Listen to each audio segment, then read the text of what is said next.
ജാർഖണ്ഡിലെ ജംഷഡ്പൂർ ടാറ്റ നഗർ റെയിൽവേ സ്റ്റേഷനിൽ കന്യാസ്ത്രീയെയും കൂടെയുണ്ടായിരുന്ന 19 കുട്ടികളെയും തടഞ്ഞുവെച്ച് തീവ്ര ഹിന്ദുത്വവാദികൾ. സന്നദ്ധ സംഘടനയായ കാത്തലിക് ചാരിറ്റീസ് സംഘടിപ്പിച്ച കൗമാരക്കാരുടെ ആരോഗ്യവും നൈപുണ്യ വികസനവും ആസ്പദമാക്കിയുള്ള പരിശീലന പരിപാടിയിൽ പങ്കെടുക്കാൻ പോവുകയായിരുന്നു കന്യാസ്ത്രീയും 19 കുട്ടികളും. മതപരിവർത്തനത്തിനായി കുട്ടികളെ കടത്തുകയാണെന്നാരോപിച്ചാണ് വിശ്വ ഹിന്ദു പരിഷത്ത്, ബജ്റംഗ് ദൾ പ്രവർത്തകർ ചേർന്ന് ഇവരെ റെയിൽവേ സ്റ്റേഷനിൽ തടഞ്ഞുവെച്ചത്.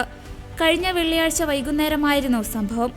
ഇവർ റെയിൽവേ സ്റ്റേഷനിലുള്ള വിവരം VHP ബജ്റംഗ് ദൾ നേതാക്കൾ സമൂഹമാധ്യമ ഗ്രൂപ്പുകളിൽ പങ്കുവച്ചതോടെയാണ് കൂടുതൽ പ്രവർത്തകർ റെയിൽവേ സ്റ്റേഷനിലെത്തിയത്.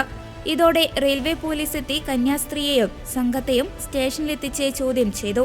വിവരമറിഞ്ഞ് ജംഷഡ്പൂർ രൂപത കേന്ദ്രത്തിൽ നിന്ന് വൈദികരും എത്തിയിരുന്നു.